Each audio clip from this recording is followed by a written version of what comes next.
Biotechnology principle and process, ये हम इसमें करते हैं। ठीक है, European Federation of biotechnology EFB, ठीक है, यूरोपियन फेडरेशन ऑफ बायोटेक्नोलॉजी ने बायोटेक्नोलॉजी की एक डेफिनेशन दी जिसमें ट्रेडिशनल व्यू और मॉडर्न मॉलिक्यूलर बायोटेक्नोलॉजी दोनों का समावेश है। कि ट्रेडिशनल व्यू यानी पुराना और मॉडर्न मॉलिक्यूलर बायोटेक्नोलॉजी दोनों का समावेश है। तो उन्होंने बायोटेक्नोलॉजी की एक डेफिनेशन दी यूरोपियन फेडरेशन ऑफ बायोटेक्नोलॉजी ने, और वो डेफिनेशन ये है, the integration of science and organism, science और जीवों का एक इंटीग्रेशन। तो the integration of science and किन किन का, organism, cell, parts, molecular analogues for products and service. ठीक है, साइंस और इन सारी चीज़ों का, कि cell, organism, parts, molecular analogues, इन सब का इंटीग्रेशन, ये सब किस लिए, प्रोडक्ट्स एंड सर्विस के लिए, यानी हमें कुछ प्रोडक्ट मिले या सर्विस मिले। प्रिंसिपल्स ऑफ बायोटेक्नोलॉजी, ठीक है, कि हाँ बायोटेक्नोलॉजी के प्रिंसिपल्स। अब एक बात मैं बताऊँ, तुम एनसीईआरटी पढ़ने जाओगे बायोटेक्नोलॉजी की, एक बारी तो ये पढ़ना, नोट्स जो मेरे हैं देखना, और फिर जाके एक बारी एनसीईआरटी जाके देखना बायोटेक्नोलॉजी की, इतनी भयंकर दे रखी है।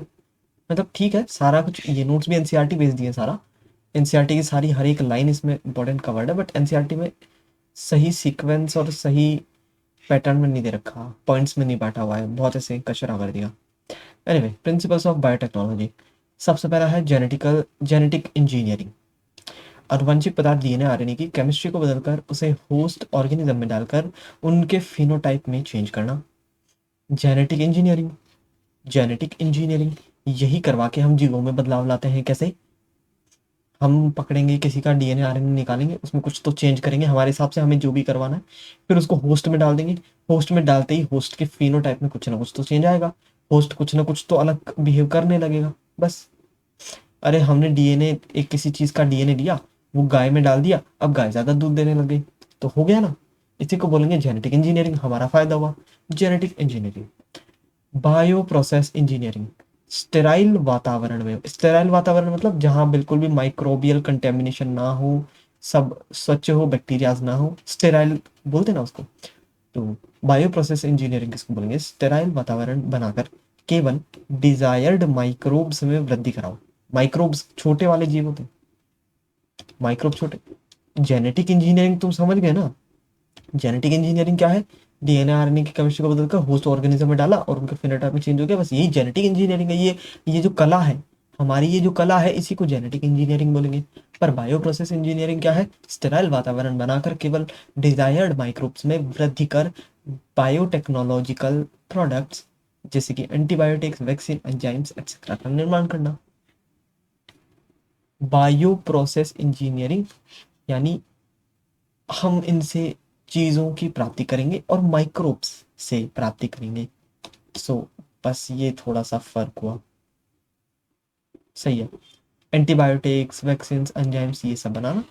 बाकी जेनेटिक इंजीनियरिंग से हम जीवों को जेनेटिकली मॉडिफाई करते हैं ताकि हमें उनसे कुछ डिफरेंट टाइप ऑफ चीज़ें मिल पाए। कि हमने गाय में डाल दिया, गाय का दूध बहुत ज़्यादा पौष्टिक हो गया, हमने चावल में डाल दिया, अच्छा हो गया, प्रोटीन ज़्यादा मिल गया, मान लो गेहूं में डाल दिया, प्रोटीन ज़्यादा मिल रहा है कुछ। तो जेनेटिक इंजीनियरिंग ये सब होता है। But bio process engineering microbes में वृद्धि करा के उनसे हम चीज़ें बनवाते, एग्जाम्पल के लिए एंटीबायोटिक्स, वैक्सीन, एंजाइम्स, क्योंकि दोनों में डिफरेंस पूछ सकता है कभी क्वेश्चन आ जाए तो। प्रिंसिपल ऑफ बायोटेक्नोलॉजी ये सब है। Basic steps in genetical modification in organism, कोई भी एक ऑर्गेनिज्म है, कोई भी एक जीव है, उसमें हमें जेनेटिकली मॉडिफिकेशन करवाना है, तो क्या बेसिक स्टेप्स रहेंगे। तो देखो सबसे पहले क्या होता है, डिजायर्ड जीन वाले डीएनए को पहचाना। देखो मुझे क्या करना है, एक ऑर्गेनिज्म है, ठीक है, इसमें बदलाव लाना है मुझे, इसमें कुछ बदलाव लाना है, तो मैं क्या करूंगा, इसमें एक डीएनए डाल दूंगा। अब वो डीएनए कहाँ से मिलेगा, वो किसी और जीव से मिलेगा। अब ऐसा भी नहीं किसी का जीव का पूरा पूरा डीएनए ही डाल देते, नहीं, डीएनए का थोड़ा सा टुकड़ा डाला जाता है।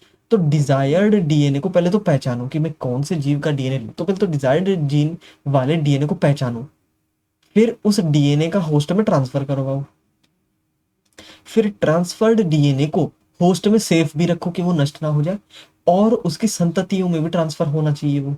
क्या मतलब, मैंने डीएनए ले लिया जो मुझे डिजायर्ड डीएनए है ना, और वो मैंने डाल दिया होस्ट में।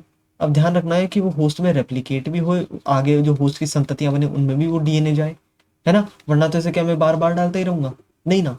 तो ऐसा हो, और वो डीएनए सेफ रहे, ये सब चीज़ें। खैर खैर 3 ही स्टेप नहीं होते, वैसे देखा जाए तो बहुत स्टेप होता है, बट इसने तो मोटे मोटे रूप में 3 स्टेप दे दिए, वरना तो बहुत होता है कि पहले तो डीएनए को तोड़ना, फिर डीएनए को अलग अलग करना, फिर डीएनए को अंदर होस्ट में डालना, फिर ये सब अभी अभी आगे देखेंगे हम।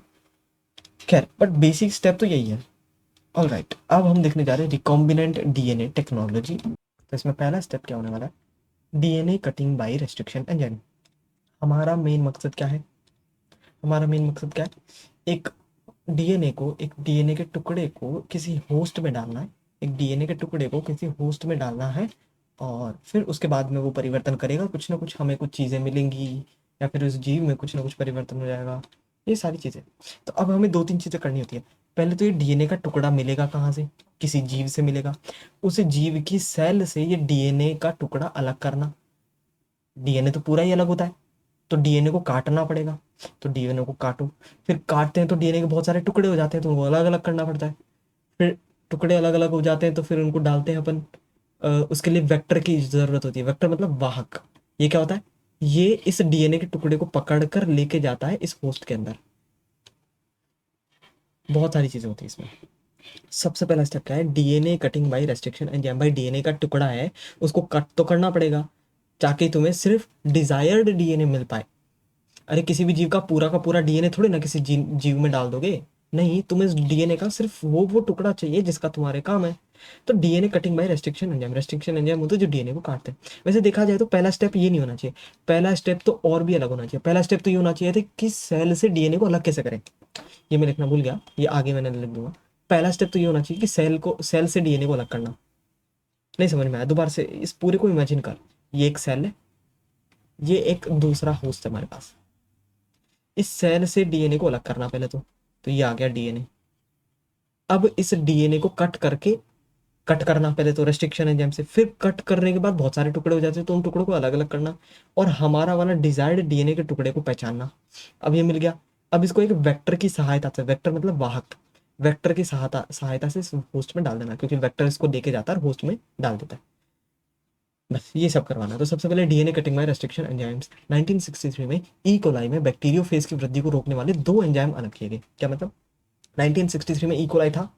ई कोलाई क्या है, एक बैक्टीरिया है, बैक्टीरिया में बैक्टीरियोफेज लगते हैं, बैक्टीरिया को खाने वाले या बैक्टीरिया को नुकसान करने वाले होते हैं बैक्टीरियोफेज, है ना। तो बैक्टीरिया में एक बैक्टीरियोफेज लगता है, तो ई कोलाई में ना बैक्टीरियोफेज की वृद्धि को रोकने के लिए ना 2 एंजाइम पाए गए थे 1963 में।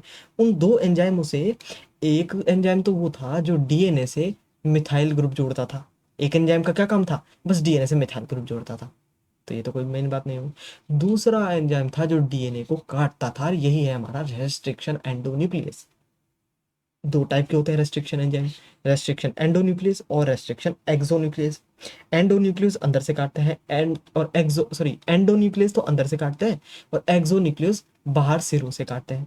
देखो भाई डीएनए इस तरीके से क्या होता है हम देख चुके। अब एक तो होता है बीच में से कहीं से काट देना, काट देना मतलब डीएनए को से तोड़ देते हैं, तो फिर डीएनए पता कैसे बनता है, ऐसा। और दूसरा हिस्सा ऐसा बनेगा इसका। सोचो पहले ये ऐसा था, अब एक विशेष पैलिंड्रोमिक सीक्वेंस पर काट दिया जाता है। पैलिंड्रोमिक सीक्वेंस मतलब जैसे मान लो AGGTC कुछ है, और इधर भी AGGTC, तो उसी पॉइंट ए मान लो पैलिंड्रोम हुआ AGGTC, इधर से भी पढ़ने पर AGGTC, इधर से भी पढ़ने पर AGGTC, तो यहीं पे काट दिया। देखो काट कर 2 अलग अलग, ये अलग ये अलग, तो विशिष्ट पैलिंड्रोमिक सीक्वेंस पर काट दिया जाता है। एंडोन्यूक्लियस ऐसा करता है। तो एंडोन्यूक्लियस क्या करता है, पहले तो पहचान करता है कि कहाँ से काटूं, एक विशिष्ट अनुक्रम होता है, हर एक एंडोन्यूक्लियस का एक विशिष्ट अनुक्रम होता है कि मैं तो यहीं से काटूंगा, मैं तो AAGGTC पे काटूंगा, मैं किसी और पे काटूंगा, तो सबके अलग अलग होते हैं। तो एंडोन्यूक्लियस बीच में से कहीं से काट देते हैं, बट एक्सोन्यूक्लियस सिरों से काटेंगे, मतलब ये एक है तो यहाँ सिरों से कहीं से काट देंगे, बट तो एक्सोन्यूक्लियस का कोई मतलब नहीं होता।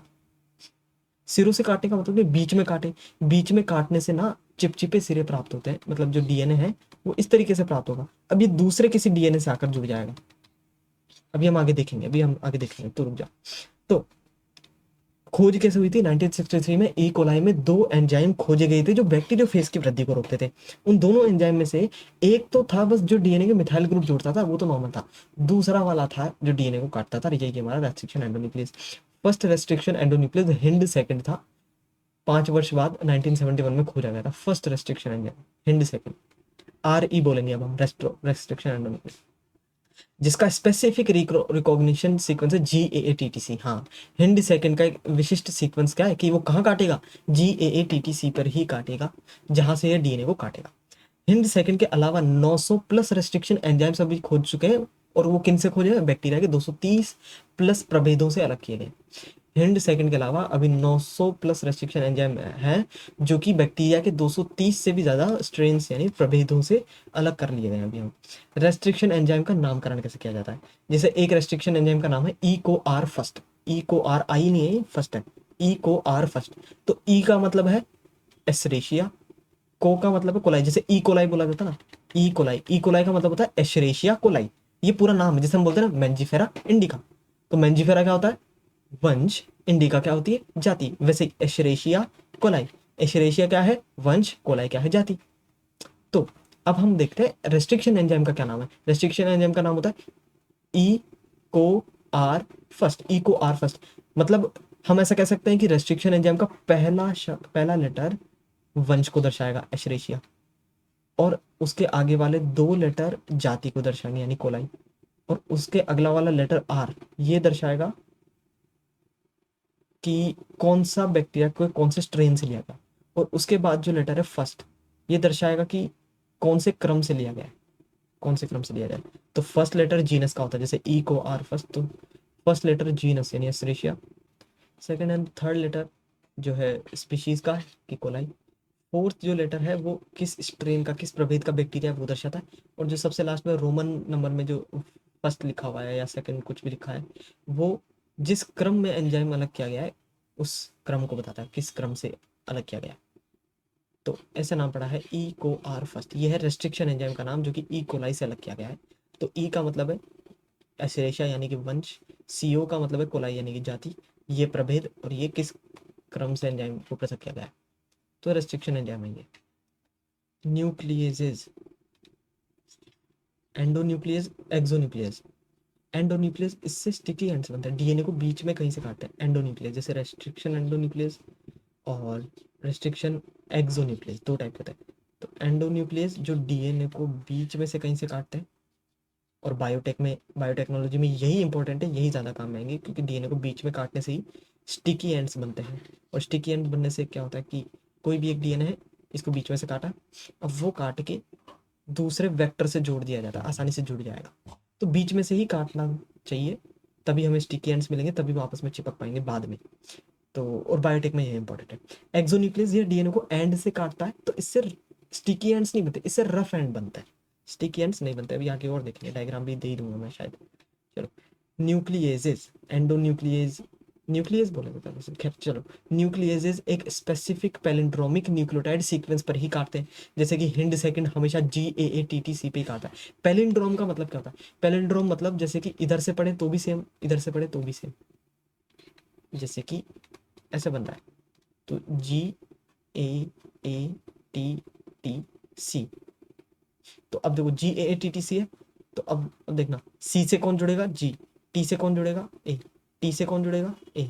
A से कौन जुड़ेगा? T, A से कौन जुड़ेगा? T, G से कौन जुड़ेगा? C। तो देखो इधर पढ़ो GAATTC, और इधर भी उल्टा पढ़ो GAATTC, सेम हो गया नहीं होगा? इसको बोलते हैं पैलिंड्रोमिक सीक्वेंस। लेफ्ट से पढ़ो राइट से पढ़ो, दोनों से सेम आएगा। तो विशिष्ट पैलिंड्रोमिक सीक्वेंस पर ही काटते हैं ये न्यूक्लियोटाइड।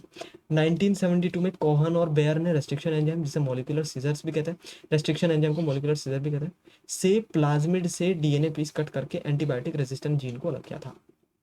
वापस 1963 में तो ई कोलाई में खोज हुई थी कि भाई डीएनए को काटने वाला भी कोई एंजाइम होता है।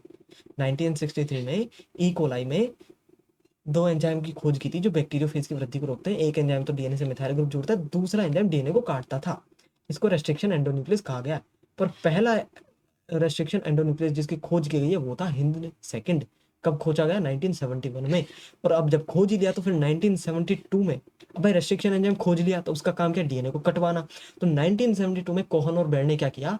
रेस्ट्रिक्शन एंजाइम, जिसको मॉलिक्यूलर सीजर भी बोलते हैं, सीजर क्योंकि काट दिया, तो इससे क्या किया? एक प्लाज्मिड से डीएनए पीस को कट करा और एंटीबायोटिक रेजिस्टेंट जीन को अलग कर लिया। जो प्लाज्मिड होता है ना, प्लाज्मिड गोल्ड डीएनए होता है बैक्टीरिया में अलग से, तो उस प्लाज्मिड से एंटीबायोटिक रेजिस्टेंस वाले जीन को अलग काट करके अलग कर लिया। भाई ये प्लाज्मिड है, इसमें काफ़ी सारे जीन होंगे कि ये जीन है बैक्टीरिया की लंबी लाइफ के लिए, ये जीन है कि बैक्टीरिया के ज़्यादा बच्चे हों, ये कोई और जीन है। तो ये जीन था एंटीबायोटिक रेजिस्टेंट जीन, मतलब कोई एंटीबायोटिक अगर डालेंगे तो भी बैक्टीरिया जीवित रहेगा। तो ये एंटीबायोटिक रेजिस्टेंट जीन को उन्होंने अलग कर लिया था। कैसे अलग कर लिया था? कैसे अलग कर लिया था बताओ? किसी पूरे डीएनए में से किसी जीन को कैसे अलग कर लिया था? ऑब्वियसली रेस्ट्रिक्शन एंजाइम से काट कर, मॉलिक्यूलर सीजर भी बोलेंगे इसको, कॉर्नर बैंड ऐसे कहता है। तो 1963 में खोज हुई, फिर 1971 में पहला रेस्ट्रिक्शन एंजाइम पता किया, फिर 1972 में उसका यूज़ भी कर लिया, रेस्ट्रिक्शन एंजाइम से डीएनए काट करके अलग भी करवा लिया इन्होंने। चलो, तो पहला स्टेप खत्म होता है हमारा कि एंडोन्यूक्लियस से डीएनए को काट लिया। अब डीएनए को तो काट लिया, आगे क्या? Separation and isolation of DNA fragments. भाई डीएनए के टुकड़े तो हो गए, अब उनको अलग अलग कैसे करें टुकड़ों को सारों को? तो जेल इलेक्ट्रोफोरेसिस से करते हैं। कैसे? जेल इलेक्ट्रोफोरेसिस, ये देखो तुम्हें पता होगा, इसमें क्या किया जाता है? ये इलेक्ट्रोड कैथोड यानी माइनस सिरा, ये है प्लस सिरा, डन। ये एक छलनी लगी हुई है, चलनी टाइप है, जिसमें एगार जेल पड़ा हुआ। एगार जेल एक तरह से चलनी का काम करेगा, जो छान देगा इनमें। अब मैंने पता क्या किया? डीएनए के सारे टुकड़े डाल के यहाँ डाल दिए। डीएनए के सारे टुकड़े, नहीं इधर नहीं, इधर डाले, सॉरी, हाँ इधर इधर, नेगेटिव सिरे में डाले इधर, सॉरी, हाँ। तो डीएनए के सारे टुकड़े मैंने इधर डाल लिए। ये देखिए, ये लिखा हुआ ना डीएनए खंडों से भरे कूप, ये देखो, यहाँ पे सारे डीएनए भर दिए मैंने, सारे डीएनए के टुकड़े भर दिए। अब क्या होगा देखना, अच्छा अच्छे से देखना, यहाँ मैंने डीएनए भर दिए मैंने सारे, यहाँ मैंने जितने भी डीएनए के टुकड़े लाए। अब इधर नेगेटिव से रहा, इधर पॉजिटिव से रहा, तुम्हें बताओगा डीएनए खुद नेगेटिव होता है एक तरह से। डीएनए खुद एक नेगेटिव आयंस, देखो डीएनए नेगेटिव चार्ज आयंस है जो एनोड की तरफ आकर्षित होगा। तो डीएनए एनोड की तरफ जाना चाहेगा, इधर जाना चाहेगा। अब एक बात बताओ, जो डीएनए के बड़े बड़े टुकड़े वो तो चलनी में पीछे रह जाएंगे छन के, और जो छोटे छोटे टुकड़े वो आगे आते जाएंगे आगे। जो सबसे छोटा टुकड़ा है वो सबसे आगे आ जाएगा। तो सबसे बड़े टुकड़े पीछे रह जाएंगे, सबसे छोटे टुकड़े आगे हो जाएंगे। तो हो गया ना सेपरेशन जेल इलेक्ट्रोफोरेसिस से। एक चलनी की तरह है, मोटे मोटे पीछे रह जाएंगे, बारीक बारीक आगे आ जाएंगे। ये होता है जेल इलेक्ट्रोफोरेसिस। और कैसे आगे आ जाएंगे? क्योंकि आगे प्लस है, एनोड है, और डीएनए नेगेटिव आयन से, तो वो प्लस की तरफ अट्रैक्ट होंगे। तो जो जितना बारीक होगा वो सबसे आगे आ जाएगा। तो सारे अलग अलग हो गए। अब इनमें से जो तुम्हें चाहिए वो निकाल लो। अब इनको देखा कैसे जाता है? क्या ये दिख जाते हैं डीएनए से, आंखों से दिख जाते हैं? नहीं। कैसे दिखते हैं? आइसोलेटेड डीएनए खंडे को इथीडियम ब्रोमाइड से पहले तो अभिरंजित करेंगे, फिर यूवी लाइट में देखेंगे। तो पहले तो इथीडियम ब्रोमाइड में रंजित करना पड़ेगा और फिर यूवी लाइट में ही देखना पड़ेगा, तो तुम्हें ऑरेंज पट्टियों के रूप में दिखाई दे सकते हैं। अच्छा, ये जो अगार अगार अगार होती है, ये अगार जेल, ये कैसे मिलती है? सी वीड से, मतलब समुद्री घास, समुद्री उनसे मिलती है। तो सी वीड से निकाला गया पॉलीमर है जो छलनी की तरह यूज होता है। अगारे जेल से डीएनए फ्रेगमेंट्स को एक्सट्रैक्ट करने को इल्यूशन कहते हैं। भाई एक बात बताइए, ये डीएनए खंड अलग अलग तो गए, अब इन डीएनए को अगार जेल से अलग किया जाएगा, इस प्रोसेस को इल्यूशन कहते हैं। क्या ये रट पाओगे बस थोड़ा सा? चलो, तो पहला स्टेप क्या हुआ? डीएनए के टुकड़े किए। अब डीएनए के टुकड़ों को अलग अलग कर लिए कि बड़े टुकड़े साइड, छोटे टुकड़े साइड, चलो ठीक है, ठीक है। और डीएनए के टुकड़ों को अलग करना इल्यूशन कहते हैं। अब पॉलीमरेज चेन रिएक्शन, अब पता तुम, मैं बोल रहा हूँ एनसीईआरटी जाके देखना है, बिल्कुल भी सही सीक्वेंस में नहीं दे रखी है उसने चीजें, बहुत ही अजीब दे रखा है, बट मैंने इनको सीक्वेंस में करके क्या है। तो पॉलीमरेज चेन रिएक्शन पीसीआर, इसमें क्या होता है? प्राइमर्स और डीएनए पॉलीमरेज की सहायता से इन विट्रो में जीन की कई कॉपीज बनाई जाती है। अरे तुमने इनमें से जो तुम्हें डीएनए का टुकड़ा चाहिए था वो तुमने निकाल तो लिया, अब बस ये एक टुकड़ा मिला, तो ये तो एक ही जीव में डाल पाओगे तुम। फिर अलग टुकड़े के लिए वापस से सारा कुछ करोगे क्या? नहीं। अरे इसी की अगर तुम बहुत सारी कॉपीज बना पाओ तो कितना बढ़िया रे। बार बार जेल इलेक्ट्रोफोरेसिस, बार बार डीएनए को काटना, एंडोन्यूक्लियस करना, है ना, डीएनए को अलग अलग जीवों में से अलग करना, क्या मतलब है? एक बार ही किसी सेल से तुमने एक डीएनए का टुकड़ा अलग कर लिया कि हाँ भाई ये बढ़िया हो गया, यही चाहिए था मुझे। अब तुम क्या बार बार उस जीव के पास जाके बार बार उसका डीएनए निकालोगे क्या? महंगा पड़ जाएगा। तो इसी की कॉपियां बना लो ना बहुत सारी, वो होती है पॉलीमरेज चेन रिएक्शन। क्या करते हैं? प्राइमर लिया जाता है, प्राइमर एक छोटा टुकड़ा होता है, न्यूक्लियोटाइड्स की एक छोटे से टुकड़ा होता है, एक तरह से मान ले एक छोटा सा आरएनए का टुकड़ा होता है मान ले। तो एक प्राइमर का टुकड़ा होता है जिससे हमारा जो भी डीएनए है जो अभी हमने अलग किया है छोटा सा, वो डीएनए जोड़ देंगे और फिर डीएनए पॉलीमरेज लाएंगे, क्योंकि डीएनए पॉलीमरेज का काम क्या है, डीएनए को बड़ा करना, इसको बड़ा करता रहेगा, बड़ा करता रहेगा, इसकी कई कॉपीज बनती रहेगी, ऐसा कुछ होता है। तो पॉलीमरेज चेन रिएक्शन में क्या होता है कि कई कॉपीज बना लो। देख प्रोसेस कैसा रहता है आप बताते हैं। तो तुमने अलग किया, डीएनए अलग करा, कर लिया, ये डीएसडीएनए तुम्हारा अलग कर लिया। सबसे पहले करेंगे डीनेचुरेशन। सबसे पहले क्या करेंगे, डीनेचुरेशन, तापानुशीतलन। क्या मतलब, इसको ताप देंगे। ताप देंगे तो क्या होगा, इसके दोनों स्ट्रैंड अलग अलग हो जाएंगे। पहले डीएसडीएनए था, डबल स्टैंडर्ड था, अब देखो अलग अलग हो गए। एक स्ट्रैंड इसका अलग, दूसरा स्ट्रैंड इसका अलग हो गया। अब क्या करेंगे, अब यहाँ जोड़ेंगे प्राइमर, येलो प्राइमर। अब क्या करेंगे, अब डीएनए पॉलीमरेज आएगा और वो इनको बड़ा करते रहेगा, यहाँ पे और न्यूक्लियोटाइड जोड़ते रहेगा, बड़ा करते रहेगा, न्यूक्लियोटाइड जोड़ते रहेगा, बड़ा करते रहेगा। और ये देखो पहले एक ही डीएनए था, अब दो डीएनए बन गए। अरे ये तो डीएनए रेप्लिकेशन जैसा नहीं होगा क्या, डीएनए रेप्लिकेशन ही तो हुआ ये। पहले दो थे, सॉरी पहले एक था, अब दो हो गया, फिर चार, फिर और कितने हो जाएंगे, सही है। तो सबसे पहले डीनेचुरेशन, तापानुशीतलन, ताप देंगे ताकि अलग अलग हो जाए, फिर प्राइमर डालेंगे, फिर डीएनए पॉलीमरेज डालेंगे, ऐसा कुछ करेंगे। तो सबसे पहले तो डीनेचुरेशन, ताप देंगे, अलग अलग करेंगे। फिर अनिलिंग, अनिलिंग में क्या होता है, प्राइमर जोड़ेंगे और डीएनए पॉलीमरेज देंगे, और फिर डीएनए पॉलीमरेज देंगे तो फिर इसका एक्सटेंशन हो जाएगा। और ये एक्सटेंशन कितनी बार, लगभग 30 बार करेंगे। अगर 30 बार करेंगे ना तो 1 बिलियन कॉपीज बन जाएंगी डीएनए की, 30 बार करने पर ही, सिर्फ 30 बार करने पर 1 बिलियन कॉपीज बन जाएंगी, सोचो। तो पहले एक डीएनए था, अब देखो 1 बिलियन होगा। तो क्या करेंगे, सबसे पहले ये मैं बोल रहा हूँ स्टेप याद रखना, सबसे पहले डीनेचुरेशन, है ना, डीनेचुरेशन, तापानुशीतलन, ताप ही तो देंगे सबसे पहले तभी तो अलग होगा। उसके बाद करेंगे अनीलिंग और उसके बाद एक्सटेंशन। क्या याद रहेगा, डीनेचुरेशन, अनीलिंग और एक्सटेंशन।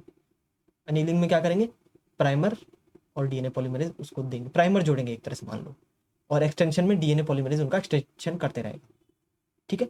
पर पता है ये जो डीएनए पॉलीमरेज डालते हैं, डीएनए पॉलीमरेज का काम तुम्हें पता ही है ना, कि डीएनए को बड़ा करना या डीएनए बनाना। कैसे बनाना, ये प्राइमर का टुकड़ा होता है, इसके आगे और न्यूक्लियोटाइड जोड़ते जाओ, अपने आप डीएनए बना होगा। तो डीएनए पॉलीमरेज का एक काम है। बट यहाँ जो डीएनए पॉलीमरेज है ना, ये स्पेशल वाला लिया जाता है क्योंकि यहाँ टेम्परेचर ज़्यादा है, देखो टेम्परेचर वगैरह दिया गया था, तो यहाँ टेम्परेचर ज़्यादा है।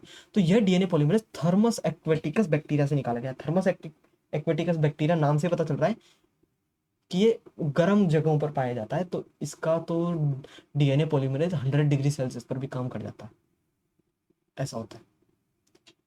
तो डीनेचुरेशन, ताकि डीएनए थोड़ा अलग अलग हो जाए, अलग अलग स्ट्रैंड हो जाए, फिर प्राइमर जोड़ के डीएनए पॉलीमरेज को चालू कर दो और फिर बनवा दो दो अलग अलग डीएनए। तो पहले डीनेचुरेशन, फिर अनिलिंग, फिर एक्सटेंशन, बहुत सारी कॉपीज बन जाएंगी। 30 बार अगर तुम चक्कर को दोहराओगे तो 1 बिलियन कॉपीज बन जाएंगी तुम्हारी। और ये ध्यान रखना, यहाँ जो डीएनए पॉलीमरेज लिया गया है वो थर्मस एक्वेटिकस बैक्टीरिया से लिया गया है, क्योंकि गर्मी बहुत है ना यहाँ पे, इसलिए नॉर्मल डीएनए पॉलीमरेज से काम ही नहीं कर सकता। चलो, तो चलो हमने कॉपी वॉपी बना ली, कोई जो भी है, हमने एक, हमें जो डीएनए अलग चाहिए था वो डीएनए अलग कर लिया। अब इसको होस्ट में डालें कि नहीं डालें, अब इसको होस्ट में डालना है ना, हमने डीएनए तो अलग कर लिया।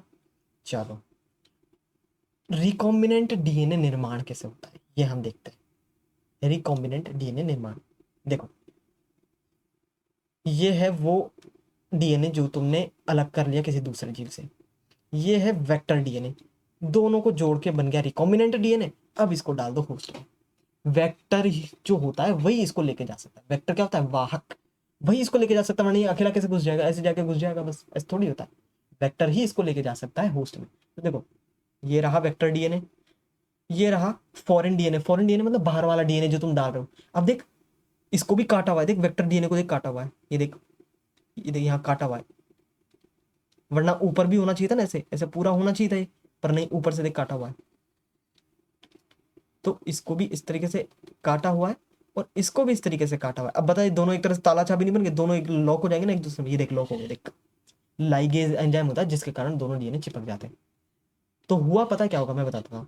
रेस्ट्रिक्शन एंडोन्यूक्लियस एंजाइम आया होगा, उसने वेक्टर को भी काटा होगा और उसने यहाँ भी काटा होगा। तुम्हें पता होना चाहिए रेस्ट्रिक्शन एंडोन्यूक्लियस कोई भी लो वो विशिष्ट सीक्वेंस पे काटेगा, तो इस पे भी सेम सीक्वेंस पे काटा, इस पे भी सेम सीक्वेंस पे काटा, इसीलिए दोनों आपस में जुड़ पाए, नहीं तो हर कोई थोड़ी जुड़ पाएगा। दोनों सेम सीक्वेंस पे कटे हुए इसीलिए दोनों आपस में जुड़ पाए, पता है। यानी ऐसा कह सकते हैं वेक्टर को जिसने काटा उसी एंडोन्यूक्लियस ने फॉरेन डीएनए को भी काटा है, ये मेन कंडीशन होती है, पता है। तो तुम्हें अगर काम करवाना है तो सेम रेस्ट्रिक्शन एंडोन्यूक्लियस से वेक्टर को भी कटवाना पड़ेगा और इसको भी। तो ये है वेक्टर डीएनए। वेक्टर डीएनए मतलब जो तुम्हें लेके जाएगा होस्ट तक, और फॉरेन डीएनए जो तुम्हें होस्ट को भेजना है। मेन तो यही है फॉरेन डीएनए, विजातीय डीएनए, बाहर वाला डीएनए। तो फॉरेन डीएनए को भी काटा, इसको भी काटा, दोनों को सेम एंडोन्यूक्लियस से काटा। जैसे मान लो ई को आर फर्स्ट से काटा, देखो जी जी टी टी ए क्या है ये जो भी है, तो यहाँ से काटा, चिपक जाएगा, लाइगेज आया, चिपकाया, बन गया रिकॉम्बिनेंट डीएनए। ये देखो फॉरेन डीएनए और वेक्टर डीएनए बन गया रिकॉम्बिनेंट डीएनए। अब इस रिकॉम्बिनेंट डीएनए को किस में भेजेंगे, होस्ट में भेजेंगे, तो उसको बोलेंगे क्लोनिंग। क्लोनिंग मतलब उसकी उसके हाँ क्लोनिंग, क्लोन बना के, क्लोन बना देते हैं उसको होस्ट में। देख कैसे करते हैं, आजा आजा आजा। फॉरेन डीएनए, ये रहा फॉरेन डीएनए, ठीक है, और ये रहा क्लोनिंग वेक्टर। वेक्टर, अरे डीएनए को वेक्टर से जोड़ना है ना, हाँ जोड़ना है। चलो, एक ही रेस्ट्रिक्शन एंजाइम से काटने पर सेम टाइप के स्टिकी एंड्स मिलेंगे।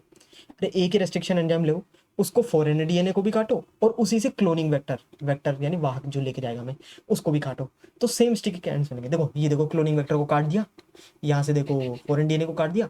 अब क्या करेंगे, लाइगेज से दोनों को जोड़ देंगे। ये जोड़ दिया दोनों को, ये देख, ये फॉरेन डीएनए ये रहा, ये फॉरेन डीएनए ये रहा, जुड़ गया। अब ये बन गया रिकॉम्बिनेंट डीएनए। रिकॉम्बिनेंट का मतलब होता है कि नया, पुनर्योगज, रिकॉम्बिनेंट जो था ही नहीं पहले, ठीक है। अब ये बन गया रिकॉम्बिनेंट डीएनए। इसमें क्या क्या है, वेक्टर भी है और ये हमारा फॉरेन डीएनए भी है। अब इसको तुम घुसाओगे ई कोलाई में या फिर जिसमें भी, तो ये देखो ई कोलाई में मैंने घुसा दिया। अब इसका हो जाएगा ट्रांसफॉर्मेशन, किसका, ई कोलाई का। भाई बदल गई ना, ई कोलाई में पहले था क्या, ये पहले था क्या ई कोलाई में, नहीं, अब है, तो अब ये ट्रांसफॉर्म हो गई, तो अब हो जाएगा ई कोलाई का ट्रांसफॉर्मेशन। अब मैंने ई कोलाई में डाला, अब ई कोलाई क्या करेगा, रेप्लिकेशन करके अपनी दो बनाएगा। ये दो कॉपीज बना दी, तो दो कॉपीज बना दी, तो इनमें दो दो, दोनों में दो दो वो रहेंगे, ये जो हमने डाला था ना, अरे जो हमने डाला था वो इनमें भी तो आएगा, दो दो कॉपीज में। तो हो गई ना क्लोनिंग। क्लोनिंग का मतलब क्या होता है, कॉपीज बना देना, हो बन गई कॉपीज, समझ आया। तो ये जो वेक्टर डीएनए के साथ तुमने फॉरेन डीएनए डाला था, रिकॉम्बिनेंट डीएनए, इसको तुमने ई कोलाई में डाला, ताकि ई कोलाई दो अपने बना दे डॉटर सेल्स, और इनमें हमारा वो आ गया, और आ गया। अब ये और आगे बनाएंगे, और कॉपीज बनती जाएगी, और सही है, बढ़िया। चलो, क्या लिखा हुआ है यहाँ पे, क्लोनिंग वेक्टर, जिसको जो जनरली प्लाज्मिड ही होता है। क्लोनिंग वेक्टर क्या होता है, प्लाज्मिड ही होता है जो हमें अंदर लेके जाता है। तो क्लोनिंग वेक्टर या प्लाज्मिड में एक ओराई होता है, ओरिजिन ऑफ रेप्लिकेशन होता है, जिससे यदि डीएनए खंड जुड़ जाए, ये जो हमारा फॉरेन डीएनए, जिससे अगर डीएनए खंड जुड़ जाए तो होस्ट सेल में वो रेप्लिकेशन हो सकता है। एक बात बताओ, ये प्लाज्मिड है, वेक्टर है, प्लाज्मिड को मैंने सेल में डाला, अब जैसे सेल का रेप्लिकेशन होगा, सेल का खुद का डीएनए रेप्लिकेशन होता है, प्लाज्मिड भी रेप्लिकेट होगा फिर। और अगर प्लाज्मिड भी रेप्लिकेट होगा, तो ये जो फॉरेन डीएनए जो तुम छुपा कर भेजे हो इसके साथ में, ये भी रेप्लिकेट हो जाएगा, ये भी रेप्लिकेट हो जाएगा, ठीक है। तो अगर तुमने ओरिजिन ऑफ रेप्लिकेशन के साथ उसको जोड़ा हुआ है, ओराई के साथ जोड़ा हुआ है, तो होस्ट सेल में ना वो भी रेप्लिकेट हो जाएगा। चलो, क्लोनिंग वेक्टर में सेलेक्टेबल मार्केबल्स होते हैं। ये जो क्लोनिंग वेक्टर हमने डाला था, क्लोनिंग वेक्टर, इसमें जगह जगह पर सेलेक्टेबल मार्कर्स होते हैं, स्पेसिफिक जगह होती हैं इनमें जहां से हमें काटना है। ज्यादा यहाँ क्या लिखा हुआ है अच्छे से पढ़, क्लोनिंग वेक्टर में सेलेक्टेबल मार्कर्स भी होते हैं जो नॉन ट्रांसफॉर्मेट की पहचान कर उसे खत्म करते और ट्रांसफॉर्मेंट्स की चयनात्मक वृद्धि कराने में सहायक है। समझा, कुछ नहीं समझा मैं बता दूंगा अभी बात। क्लोनिंग वेक्टर में कुछ सेलेक्टेबल मार्कर्स होते हैं जो नॉन ट्रांसफॉर्मेंट की पहचान करके तो उनको खत्म करवा दो, और ट्रांसफॉर्मेंट्स की चयनात्मक वृद्धि करवाते हैं। नॉन ट्रांसफॉर्मेंट्स को तो मार देते हैं और ट्रांसफॉर्मेंट्स की चयनात्मक वृद्धि कराने में सहायक होते हैं। ऐसे कुछ सेलेक्टेबल मार्कर्स होते हैं। वो सेलेक्टेबल मार्कर्स क्या होते हैं, एम्पिसिलिन, क्लोरेमफेनिकोल, टेट्रासाइक्लिन, कैनामाइसिन, ऐसे एंटीबायोटिक्स के विरुद्ध एनकोडिंग करने वाले जीन।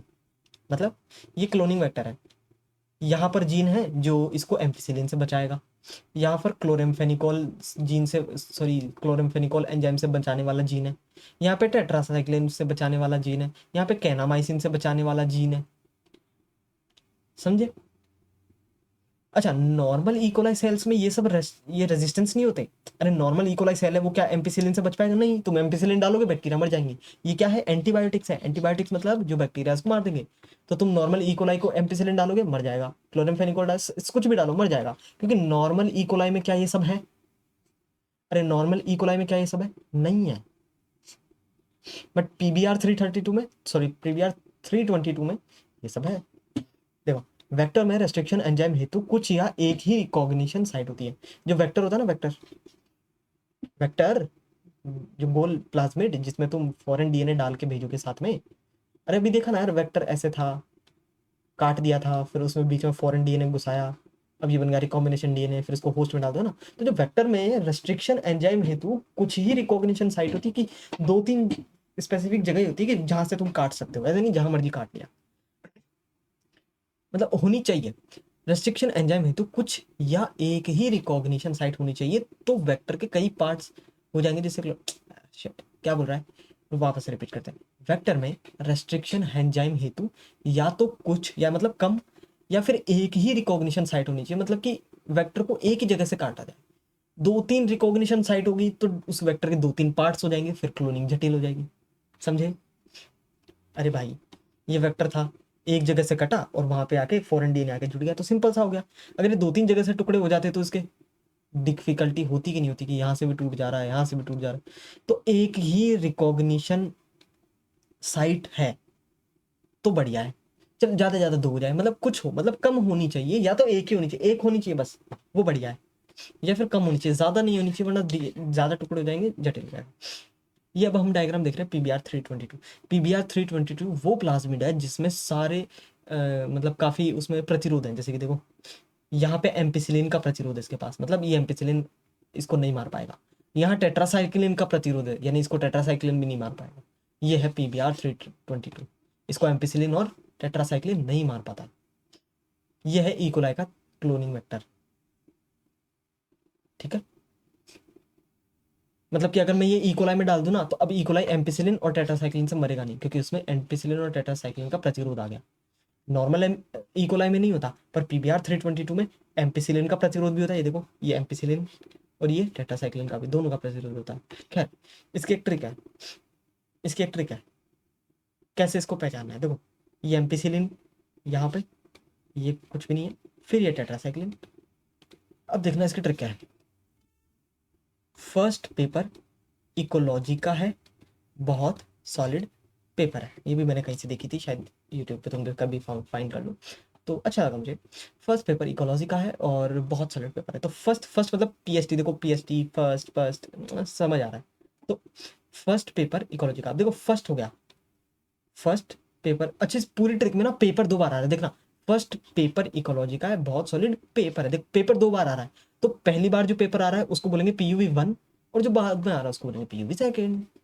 अब मैं एक एक बात बताऊं, तो ऐसा एग्जैक्ट तो याद भी मत रख, चाहे PUV की PVU की पी, अरे ऑप्शन देगा यार, चिंता मत करना।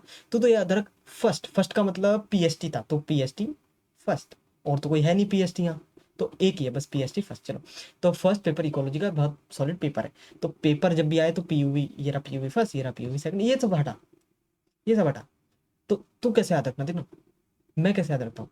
फर्स्ट पेपर इसको अलग याद रख, क्योंकि ये एम्पिसिलिन पर है, एम्पिसिलिन पर है। फर्स्ट पेपर एक हो गया, इकोलॉजी का है ये एक हो गया, क्योंकि ये इस वाले टुकड़े पर हो। फर्स्ट पेपर अलग, इकोलॉजी का है अलग, बहुत सॉलिड अलग, और पेपर है अलग।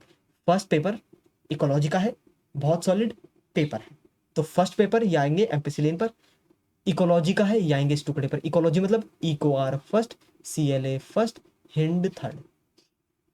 इकोलॉजी का है, इकोलॉजी का है ना, ECH, तुम समझ रहे हो ना। एग्जैक्ट पूरा याद मत रख भाई, ऑप्शन आएगा यार, तू क्या दिक्कत कर रहा है। आइडिया ही तो ये तो सबको याद हो जाएगा। ये नहीं याद होगा कौन सा किधर है, तुम्हें होगा यार इधर था इको आर फर्स्ट की, इधर था PST, इधर था बाम मैच क्या था, है ना। ऐसे कंफ्यूज होगा, बाकी याद तो सारा रहेगा कि बाम मैच था, ये था, एक बार देख लोगे तुम्हें याद तो सारा रहेगा, बट कौन सा किधर है इसमें कंफ्यूजन होगी। इसलिए ये ट्रिक है कि फर्स्ट पेपर इकोलॉजी का है, बहुत सॉलिड पेपर है, तो फर्स्ट पेपर ये आएगा एम्पिसिलिन पर, इकोलॉजी का है ये आएगा इस टुकड़े पर, फिर बहुत सॉलिड आएगा टेट्रासाइक्लिन वाले पे, टेट्रासाइक्लिन वाले पे, और पेपर है ये लास्ट में आएगा। अब एक और trick, at room, AT room, देख at room, first paper ecology का बहुत सॉलिड पेपर है, और पेपर है कहाँ, at room, at room. A मतलब एम्पिसिलिन, T मतलब टेट्रासाइक्लिन। अब रूम में देखो RO का मतलब है रोप, और अगले O का मतलब है ओराई, क्योंकि कई बार भूल जाते हैं कि यार एम्पिसिलिन इधर था, टेट्रासाइक्लिन इधर था, इधर क्या था, क्या पता कंफ्यूज होता है, इधर ओराई कर दे, इधर रोप कर दे, तो नहीं। तो एट रूम, तो R वाला पहले आएगा और O वाला बाद में आएगा। फर्स्ट पेपर इकोलॉजी का है, बहुत सॉलिड पेपर है, एट रूम। ऑल राइट, चलो, तो ये है क्लोनिंग वेक्टर, क्लोनिंग वेक्टर है ये। हाँ, क्लोनिंग वेक्टर पता कैसा है, जैसे मान लो यदि बाम एच फर्स्ट वाली ये पोजीशन है, यदि बाम एच फर्स्ट पर फॉरेन डीएनए जोड़ दिया गया, मतलब मान लो इसकी जगह फॉरेन डीएनए जोड़ दिया गया, यानी ये टुकड़ा हटाया गया, उसकी जगह फॉरेन डीएनए जोड़ा गया। अब एक बात बताओ, अगर ये टुकड़ा हटाया गया यानी टेट्रासाइक्लिन का प्रतिरोध तो गया, यानी अब ये टेट्रासाइक्लिन से मर जाएगा, क्योंकि इसके पास टेट्रासाइक्लिन का प्रतिरोध है ही नहीं। तुम समझे, समझे कि नहीं समझे? वापस से रुक, ये क्या है अभी, ये है वेक्टर, ये है वेक्टर। इसमें कौन दिया जाएगा, इसमें एक फॉरेन डीएनए जोड़ा जाएगा, फिर इसको किस में डाला जाएगा, होस्ट में डाला जाएगा, मान लो ई कोलाई में डाला जाएगा। फिर पहचान की जाएगी कि देखो यार ये ई कोलाई टेट्रासाइक्लिन में मर रहा है कि नहीं मर रहा, एम्पिसिलिन में मर रहा है कि नहीं मर रहा, ऐसे हम देखेंगे अभी हम, है ना। इसमें एक जगह कंफ्यूजन होती है, दो जगह होती है कि ट्रांसफॉर्मेंट्स क्या होते हैं, रिकॉम्बिनेंट्स क्या होते हैं, बताता हूँ रुको। चल, ये तुझे समझ में आया कि नहीं आई, क्या है, ये एक वेक्टर है, वेक्टर पर ये काफी सारी साइट्स होती हैं, इन साइट्स पर तो कहीं भी जोड़ सकता है फॉरेन डीएनए। अब एक बात बता, तू यहाँ फॉरेन डीएनए जोड़ेगा, कोई फर्क नहीं पड़ेगा, एम्पिसिलिन अब भी है, टेट्रासाइक्लिन अब भी है ना। खैर, तो अभी हम एग्जांपल देखते हैं। यदि बाम एच फर्स्ट पर फॉरेन डीएनए मान ले तूने जोड़ दिया, अब अगर तुम बाम एच फर्स्ट पे जोड़ना चाहेगा, मतलब ये तूने हटाया टेट्रासाइक्लिन वाला और इस पर जोड़ दिया, यानी अब क्या इस पर टेट्रासाइक्लिन है, नहीं है, इसको बोलेंगे निवेशी निष्क्रियण। निवेशी निष्क्रियण मतलब तूने फॉरेन डीएनए का निवेश कराया ना, इससे क्या हुआ, टेट्रासाइक्लिन निष्क्रिय हो गया। क्या अब ये टेट्रासाइक्लिन के प्रति विरोध दर्शा पाएगा, नहीं, अब ये टेट्रासाइक्लिन का विरोध नहीं दर्शा पाएगा, ये टेट्रासाइक्लिन में मर जाएगा। हाँ, एम्पिसिलिन में तो अब भी जीवित रह सकता है, क्योंकि एम्पिसिलिन का प्रतिरोध है इसके पास, ये प्रतिरोध है इसके पास, मतलब एम्पिसिलिन के एंटीडोट है इसके पास। टेट्रासाइक्लिन का नहीं बचा, क्योंकि यहाँ तुमने फॉरेन डीएनए जोड़ दिया। तो यदि तुम, अच्छा देख, बाम एच फर्स्ट पे जोड़, चाहे तू एस एल फर्स्ट पे जोड़, बात तो वही है, टेट्रासाइक्लिन ही जाएगा। अब जैसे मैं तेरे को बोलूँ, बता पीयूवी फर्स्ट की जगह पर अगर तुमने फॉरेन डीएनए जोड़ दिया तो क्या होगा, तो एम्पिसाइलिन नष्ट। मान ले तूने पीएसटी फर्स्ट पे जोड़ा तो भी एम्पिसाइलिन नष्ट, क्योंकि दोनों एक ही उस पर है ना, ऐसा होता है। आ जाओ, तो बाम एच फर्स्ट पर तूने जोड़ा, तो फॉरेन डीएनए जोड़ा गया, तो टेट्रासाइक्लिन का रेजिस्टेंस खत्म हो जाएगा तथा रिकॉम्बिनेंट प्लाज्मिड बन जाएगा। हाँ, अभी तो नॉर्मल प्लाज्मिड है, अब तूने इसमें फॉरेन डीएनए जोड़ दिया, अब ये बन गया रिकॉम्बिनेंट प्लाज्मिड। अब इस रिकॉम्बिनेंट प्लाज्मिड को होस्ट में डालेंगे, बहुत बढ़िया लैंग्वेज में लिखा हुआ है, अब कंफ्यूजन नहीं होगी इसमें, मैं बोल रहा हूँ।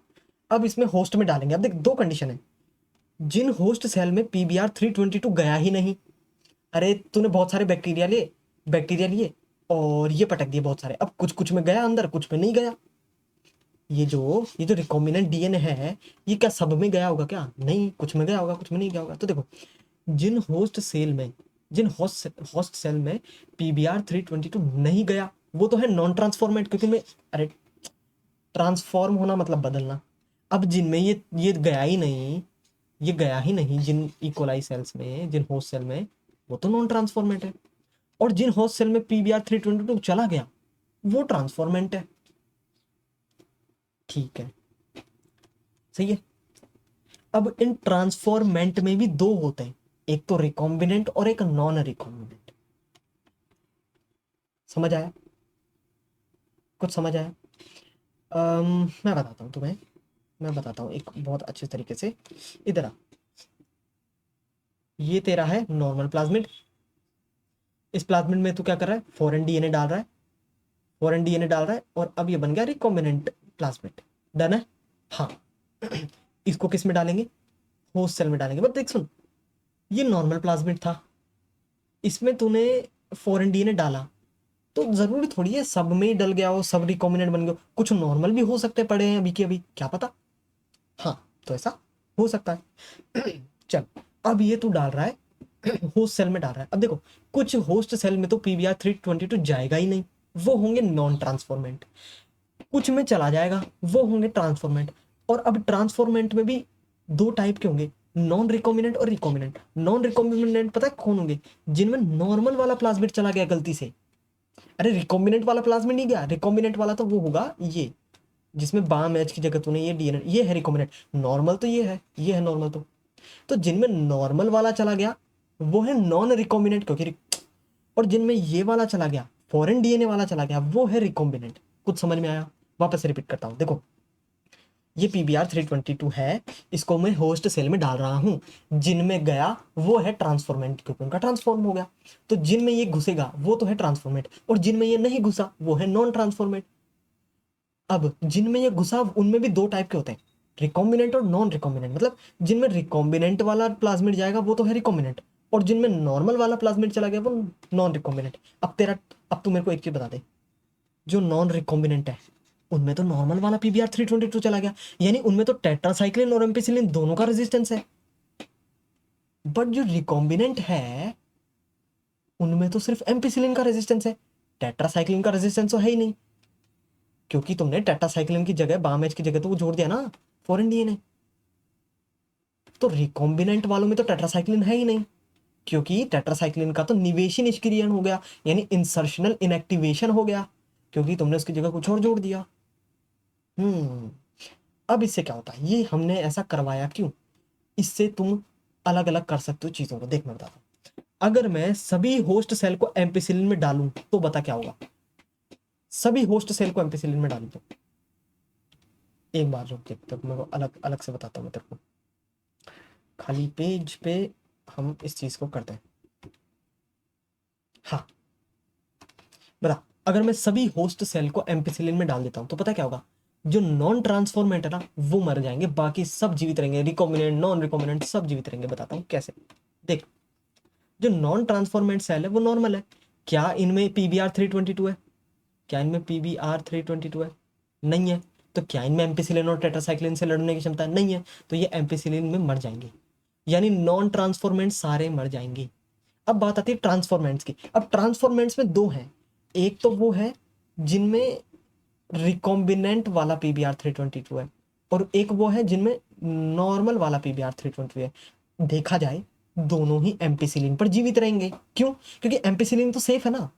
अरे जो नॉर्मल वाला है उसमें तो एम्पिसिलिन टेट्रासाइक्लिन दोनों में जीवित रहेगा, वो तो ये तो दोनों में जीवित रहेगा। और जो रिकॉम्बिनेंट वाला है उसमें भी टेट्रासाइक्लिन नष्ट हुआ है ना। अरे रिकॉम्बिनेंट रिकॉम्बिनेंट वाला PBr322 कौन है, रिकॉम्बिनेंट वाला वो है जिसमें तुमने फॉरेन डीएनए को बाम एच पे जोड़ दिया, यानी उसका टेट्रासाइक्लिन वाला नष्ट हो गया, पर एम्पिसिलिन पर तो ये भी जीवित रहेगा। वापस से रिपीट करते हैं, जो नॉन ट्रांसफॉर्मेंट है उनमें तो PBr322 है ही नहीं, तो वो तो चाहे एम्पिसिलिन में डालो चाहे उनको तुम टेट्रासाइक्लिन में डालो वो तो मर जाएंगे। पर जो रिकॉम्बिनेंट है उनकी खासियत क्या है, एम्पिसिलिन पर दोनों जीवित रहेंगे, चाहे रिकॉम्बिनेंट हो चाहे नॉन रिकॉम्बिनेंट हो, है ना। यह है ट्रांसफॉर्मेंट्स। ट्रांसफॉर्मेंट ट्रांसफॉर्मेंट क्यों, क्योंकि इनमें PBr322 गया है, यह नॉन ट्रांसफॉर्मेंट क्योंकि नहीं गया। अब ट्रांसफॉर्मेंट में भी दो होते हैं, रिकॉम्बिनेंट जिनमें रिकॉम्बिनेंट वाला गया, और नॉन रिकॉम्बिनेंट जिनमें नॉर्मल वाला गया। तो दोनों में एम्पिसिलिन तो अभी तक सेफ है, तो दोनों एम्पिसिलिन में वृद्धि करेंगे। चलो, तो अगर मैं होस्ट सेल को एम्पिसिलिन में डालता हूं तो नॉन ट्रांसफॉर्मेंट तो सारे सारे अलग हो गए, यानी क्या मैं ऐसा कह सकता हूं कि एम्पिसिलिन ने नॉन ट्रांसफॉर्मेंट और ट्रांसफॉर्मेंट को अलग अलग करवा दिया, क्योंकि नॉन ट्रांसफॉर्मेंट सारे मार गए, और अब मेरे पास कौन बचे, सिर्फ और सिर्फ ट्रांसफॉर्मेंट बचे कि नहीं बचे बोल। अब मेरे पास कौन बचे, सिर्फ और सिर्फ ट्रांसफॉर्मेंट बचे कि नहीं बचे, बचे। अब मैं इनको टेट्रासाइक्लिन में डाल देता हूँ, जो बचे ना ये ट्रांसफॉर्मेंट, अब इनको मैं टेट्रासाइक्लिन में डालता हूँ। टेट्रासाइक्लिन में डालते ही रिकॉम्बिनेंट वाले मर जाएंगे, क्योंकि इनके पास टेट्रासाइक्लिन है नहीं। कौन बचेंगे, प्योर ये बचेंगे हमारे पास, प्योर बैक्टीरिया बचेंगे जिनके अंदर अब एम्पिसिलिन से लड़ने की क्षमता भी है और टेट्रासाइक्लिन से भी लड़ने की क्षमता है, क्योंकि इनमें नॉर्मल वाला PBr है। सोच, अलग कर लिया ना हमने। ये क्या था पता है तुझे, मैं बताता हूँ। एक प्लेट है, उसमें बहुत सारे बैक्टीरिया है, और तूने PBr322 डाल दिया। अब तू अलग करके बता किन में गया किन में नहीं गया।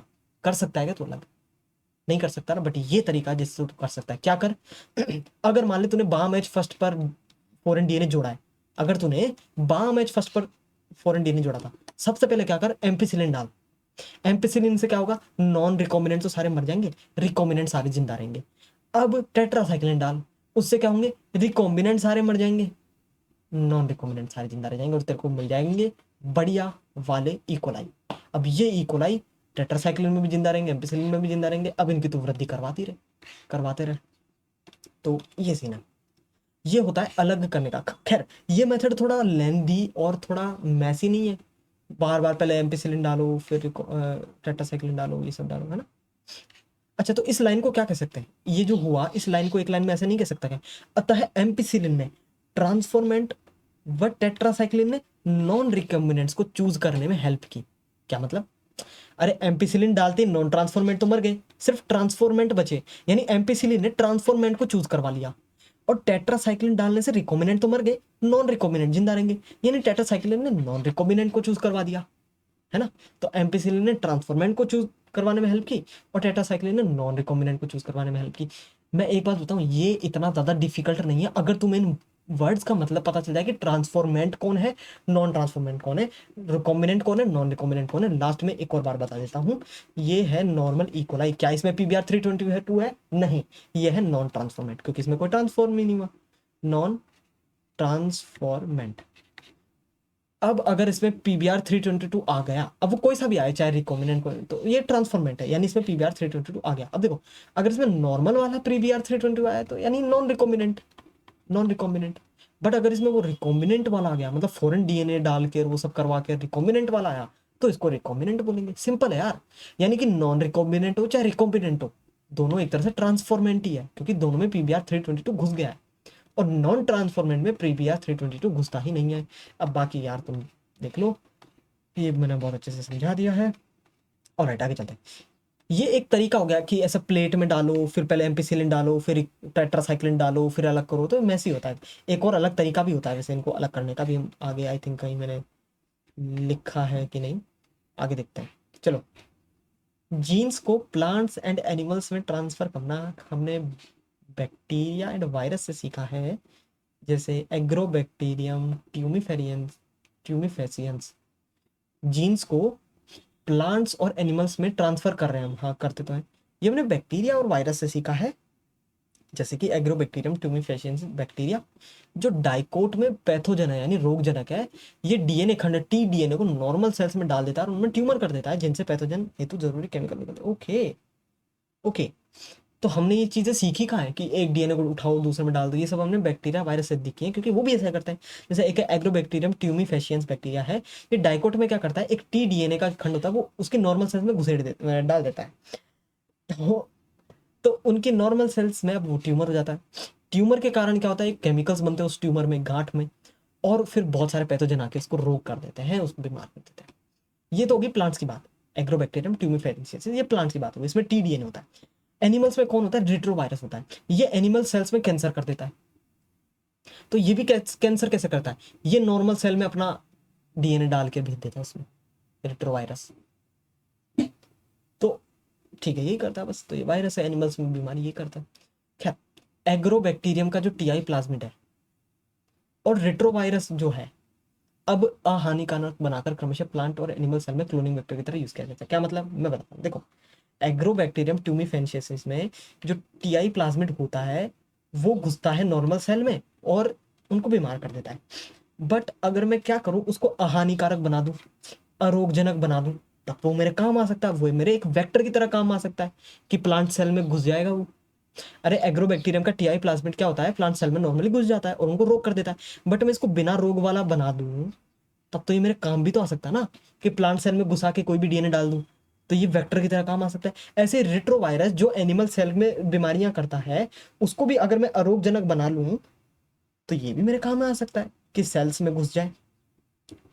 तो ये क्लोनिंग वेक्टर की तरह अब हमारे काम में आते हैं। डीएनए एक हाइड्रोफिलिक अणु है, यानी जलरागी अणु है। अतः इन रिकॉम्बिनेंट डीएनए को होस्ट सेल में डालना आसान तो नहीं है, बात तो सही है। डीएनए एक जलरागी अणु है और किसी भी सेल में डालने से पहले उसकी सेल मेम्ब्रेन यानी सेल झिल्ली, कोशिका झिल्ली से गुजर के जाना पड़ता है। और कोशिका झिल्ली तुम्हें पता हो लिपिड की द्विस्तर होती है, लिपिड की द्विस्तर ऐसे होती है, यानी ये हिस्सा तो जलरागी होता है, बट अंदर वाला हिस्सा जल से नफरत करता है।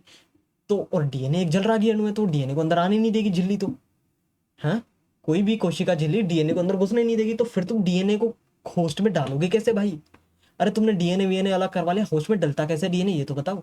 तो डीएनए एक जलरागी अणु है, अतः रिकॉम्बिनेंट डीएनए को होस्ट में डालना आसान नहीं है, क्योंकि सेल मेम्ब्रेन में द्विस्तरीय लिपिड परत उपस्थित होती है, जिसमें जल विरागी जो पूछ होती है वो होती है, तो वो तुम्हें आने नहीं देगी, क्योंकि डीएनए एक जलरागी हिस्सा है और लिपिड की जो पूछ होती है वो जल विरागी होती है, यानी जल से हेट करती है। तो डीएनए को पहले तो डाईवेलेंट केटाइन जैसे कि कैल्शियम 2+ की विशिष्ट सांद्रता से प्रोसेस करवाते हैं, जिससे सेल वॉल के पोर्स से उसे गुजारा जा सके। क्या करवाते हैं, डीएनए को पहले तो डाइवेलेंट केटाइन यानी कि Ca2+ की विशेष सांद्रता से प्रोसेस करवाते हैं ताकि वो सेल बोल के छेदों से गुजर सके। अब रिकॉम्बिनेंट डीएनए को होस्ट में क्लोनिंग हेतु डालने के निम्न प्रोसेस है। पहला प्रोसेस, या तो होस्ट सेल को रिकॉम्बिनेंट डीएनए के साथ बर्फ में रखो, होस्ट सेल लो, डीएनए लो, दोनों को एक साथ पहले तो बर्फ में रखो और फिर बलपूर्वक डाल दो, फिर कुछ देर बहुत गर्म यानी 42 डिग्री सेल्सियस पे रखो और फिर वापस बर्फ में डाल दो। ऐसा करके तुम डीएनए को होस्ट सेल के अंदर घुसा सकते हो। पहले बर्फ में डालो साथ में, फिर बलपूर्वक घुसा दो, फिर टेम्परेचर पे बहुत ज्यादा और फिर वापस बर्फ में डाल दो। दूसरा, माइक्रो इंजेक्शन मतलब इंजेक्शन से घुसा दो। माइक्रो इंजेक्शन विधि में रिकॉम्बिनेंट डीएनए को डायरेक्ट होस्ट के न्यूक्लियस यानी केंद्रक में डाल दिया जाता है, तो काम ही होगा। प्लांट्स के लिए अन्य उपयोगी विधि क्या क्या है, बायोलिस्टिक यानी कि जीन गन। इसमें क्या होता है, डीएनए से विलेपित स्वर्ण और टंगस्टन के सूक्ष्म कण होते हैं, सोने और टंगस्टन के छोटे छोटे कण होते हैं जो डीएनए से विलेपित होते हैं, उनकी सेल पर बमबारी करी जाती है तो वो घुस जाते हैं अंदर बस। और क्या तरीका है, क्लोनिंग वेक्टर्स, ये तो है ही, क्लोनिंग वेक्टर द्वारा सेल में डिजायर डीएनए डाले जाते हैं, वो तो अब हमने देख ही लिया। तो इस तरीके से हम सेल में डाल देते हैं डीएनए। नोट, उपरोक्त सभी प्रक्रमों से भी पहले एक प्रक्रम होना चाहिए था जो मैं भूल गया, क्या, सेल से डीएनए को अलग करना। अरे कोई भी एक सेल है, उससे तुम डीएनए को अलग कैसे करोगे, क्योंकि तुम फॉरेन डीएनए लोगे, फिर उसको वेक्टर में डालोगे, रिकॉम्बिनेंट डीएनए बनेगा, फिर उसको होस्ट में डालोगे, तो तुम सेल से डीएनए अलग कैसे करवा सकते हो। तो देखो, लाइसोजाइम, सेलुलोज और काइटिनेज, ये एंजाइम क्या करते हैं, देखो लाइसोजाइम एंजाइम तो क्या करता है, एनिमल की बाहर की सेल मेम्ब्रेन वगैरह तोड़ने में। सेलुलेज क्या करता है, प्लांट की बाहर सेलुलोज की वो होती है सेल वॉल वगैरह, उसको तोड़ने में। काइटिनेज क्या होता है, कवक वगैरह अगर हैं तो उनकी सेल को ब्रेक करने में। तो लाइसोजाइम एनिमल की सेल को बाहर से ब्रेक करने में, सेलुलोज, देखो सेलुलोज एंजाइम से सेल वॉल बनी होती है प्लांट की, तो सेलुलोज को तोड़ने वाला सेलुलेज, काइटिन को तोड़ने वाला काइटिनेज, ऐसा।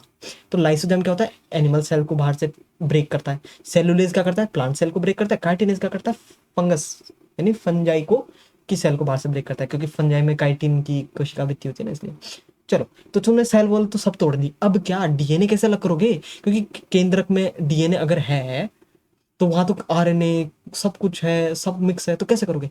तो आरएनए को तोड़ दो राइबोन्यूक्लियेज से, प्रोटीन को प्रोटीएज से, है ना, कोई भी प्रोटीन को प्रोटीएज से, लिपिड को लाइपेज से, ऐसे ऐसे बहुत सारी चीजें, सबको तोड़ तोड़ के सबको अलग कर दो, बस डीएनए को सेफ रखो। तो सबको तोड़ दिया, अब क्या हुआ, सभी अणुओं को अलग कर बचे हुआ जो भी पदार्थ उसको चिल्ड एथेनॉल में डालकर डीएनए को प्रेसिपिटेट कर लो। चिल्ड इथेनॉल में डालते हैं, डीएनए प्रेसिपिटेट होता था, फिर सूक्ष्म धागों की तरह स्पूलिंग से निकालते हैं, देखो ऐसे स्पूलिंग करके सूक्ष्म धागों की तरह निकालते हैं। इस डीएनए को रिकॉम्बिनेंट करवाएंगे। ये डीएनए आ गया तो सबसे पहले इस डीएनए का तो रिकॉम एंडोन्यूक्लियस से काटेंगे, फिर काटे हुए डीएनए को अलग करेंगे जेल इलेक्ट्रोफोरेसिस से, फिर अगर तुम्हें उसकी बहुत सारी कॉपी करवानी तो पीसीआर करवा लो, और फिर तुम वेक्टर से जोड़ लो तुम्हारा फॉरेन डीएनए ताकि वो रिकॉम्बिनेंट डीएनए बन जाए। अब उसको होस्ट में डाल लो, डाल के क्लोनिंग करवाओ, बढ़िया बनी जो भी है, सही है। फॉरेन जीन प्रोडक्ट प्राप्त करना, तुमने होस्ट वोस्ट में डाल दिया, सब कर दिया, अब क्या, प्रोटीन एनकोडिंग जीन्स को हेटेरोलोगस होस्ट में एक्सप्रेस होते हैं को रिकॉम्बिनेंट प्रोटीन कहते हैं। क्या मतलब, अरे ये तुमने एक रिकॉम्बिनेंट डीएनए था, इसको तुमने इस होस्ट में डाला, अब ये होस्ट एक नया प्रोटीन बनाने लग गया, अब इस प्रोटीन को भी तो रिकॉम्बिनेंट प्रोटीन बोलेगा ना।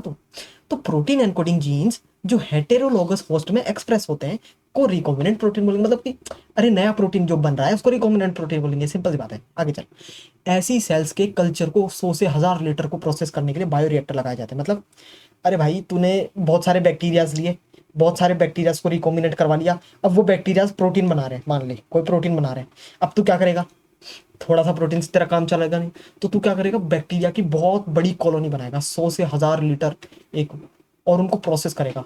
बायो रिएक्टर्स बोलते हैं इनको, 100 से 1000 लीटर की बड़ी बड़ी टंकियां होती हैं, उनमें तू करवाएगा ताकि भारी मात्रा में तेरा प्रोटीन बनेगा। जो भी प्रोटीन एंजाइम जो भी तू बनवा रहा है वो बनेगा बस। अच्छा, इन बायोरिएक्टर में सभी आवश्यकताओं का ध्यान दिया जाता है, क्या क्या, इन रिएक्टर्स में फोम कंट्रोल सिस्टम, झाग, temperature control system, pH control system, oxygen delivering system की भाई बराबर ऑक्सीजन जा रही कि नहीं जा रही, एजिटेटर सिस्टम, सारे सिस्टम होते हैं। देखो दो इसमें दे रखे हैं, सबसे पहला तो ये देखो विलोडक बोला जाता है इसको, स्टर्ड टैंक रिएक्टर, इसमें स्टर करते रहते हैं बार बार, भी देखो घूमता रहता है, ये देखो घूमता रहता है, घूमता रहता है ना। इसमें ये देखो क्या है, ये लिक्विड है, लिक्विड मतलब संवर्धन तरल, इसी में बैक्टीरिया वैक्टीरिया पड़ा है, इसी में तुम्हारा माल ताल जो भी सारा बन रहा है। और क्या है, और क्या क्या है देखो उसमें, अम्लचार देखो, पीएच कंट्रोल, वाष्प निर्जीवीकरण हेतु, इधर क्या क्या है, मोटर लग रही है। अच्छा, सबसे ऊपर वाला जो पंखा है ना, फैन, ये क्या है, फैन तोड़ने वाला है, झागों को तोड़ता है, क्योंकि घूमता रहेगा, ये सब घूमता रहेगा, झाग बनेगा, तो झाग तोड़ने के लिए ऊपर भी एक लगा हुआ है ताकि झाग तोड़ देगा। बस यही है, बस इसको हिलाते रहते हैं धीरे धीरे, ताकि सारा जो भी पोषक तत्व तुम डाल रहे हो बैक्टीरिया के लिए वो मिलता रहे, और बैक्टीरिया बढ़िया अपना खाना बनाते रहे, और वो हम यूज में ले लें, जो भी एंजाइम बैक्टीरिया बना रहे होंगे जो भी। एक तो गया ये। दूसरा होता है stirred tank with sterile air bubble. इसमें क्या किया जाता है, ये देखो ऐसे डंडा है, ये ऐसे है, ये भी हिलता रहता है, ठीक है। इसमें क्या किया जाता है, ऑक्सीजन स्थानांतरण के लिए अधिक सतह क्षेत्र, क्यों, बुलबुले बनते हैं, हाँ नीचे से बुलबुले दिए जाते हैं, ऑक्सीजन के बुलबुले दिए जाते हैं, बुलबुले से पानी भी ऊपर नीचे ऊपर नीचे ऊपर नीचे होता है, तो अधिक सतह बन जाती है, तो मतलब सही होता है, अच्छे से घुल जाता है पूरा इसमें। बुलबुले प्रभावी तरीके से ऑक्सीजन स्थानांतरण में क्षेत्र में वृद्धि करते हैं, इसलिए तो ये दो टाइप के बायो रिएक्टर्स हो गए, बड़े बड़े होते हैं। Note, process of recombinant DNA technology. सुन, हमने पूरे चैप्टर में डीएनए रिकॉम्बिनेशन टेक्नोलॉजी पढ़ी, इसके सारे प्रोसेस हम दोबारा से देखते हैं। सबसे पहले क्या किया था, आइसोलेशन ऑफ डीएनए, यानी डीएनए को अलग करना। फिर fragmentation of DNA by R, यानी रेस्ट्रिक्शन एंडोन्यूक्लियस से डीएनए को काटना। फिर isolation of desired DNA fragmentation by gel electrophoresis, gel electrophoresis से डीएनए को अलग कर लेना। फिर ligation of DNA into vector, vector से उस फॉरेन डीएनए को लाइगेज करना, मतलब जोड़ देना। अब transfer of recombination DNA into host, host में रिकॉम्बिनेशन डीएनए को डाल देना। अब culturing the host cell in the medium in large scale, host cell को लार्ज स्केल में कल्चर करना, बढ़ाना। और एक्सट्रैक्शन ऑफ डिजायर्ड प्रोडक्ट, जो भी तुम्हारा डिजायर्ड प्रोडक्ट है उसको तुम निकाल देना। ये तो हो गया। अब जो प्रोडक्ट निकला उसका क्या, उसको बेचेंगे। अब इसको डाउनस्ट्रीम प्रोसेसिंग। बायोसिंथेटिक स्टेज के कंप्लीट होने के बाद एक कंप्लीट प्रोडक्ट की तरह मार्केटिंग से पहले सीरीज एंड प्रोसेस होते हैं, जिसमें सेपरेशन प्यूरिफिकेशन शामिल है। क्या मतलब, डाउनस्ट्रीम प्रोसेसिंग क्या होती है, तुम्हारा प्रोडक्ट बनने के बाद की प्रोसेस है, प्रोडक्ट बनने के बाद की प्रोसेस है, प्रोडक्ट बनने के बाद और प्रोडक्ट को बेचने के पहले। हाँ, प्रोडक्ट बन गया और प्रोडक्ट को मार्केट में बेच दिया, इसके बीच में जो प्रोसेस होती है वो है डाउनस्ट्रीम प्रोसेसिंग, कि भाई प्रोडक्ट बन गया और मार्केट में बेच दिया, उससे पहले क्या क्या होगा, separation, purification, clinical trials, strict quality control, से सारी चीजें होती हैं, तभी तो उसको मार्केट में बेच पाओगे। ये सारी चीजें होती है डाउनस्ट्रीम प्रोसेसिंग। एनीवे, यहां आकर हमारा खत्म होता है बायोटेक्नोलॉजी की प्रिंसिपल एंड प्रोसेस। इसके बाद हम एक और चैप्टर होता है बायोटेक्नोलॉजी का, है ना, एप्लीकेशन वाला, वो हम करते हैं।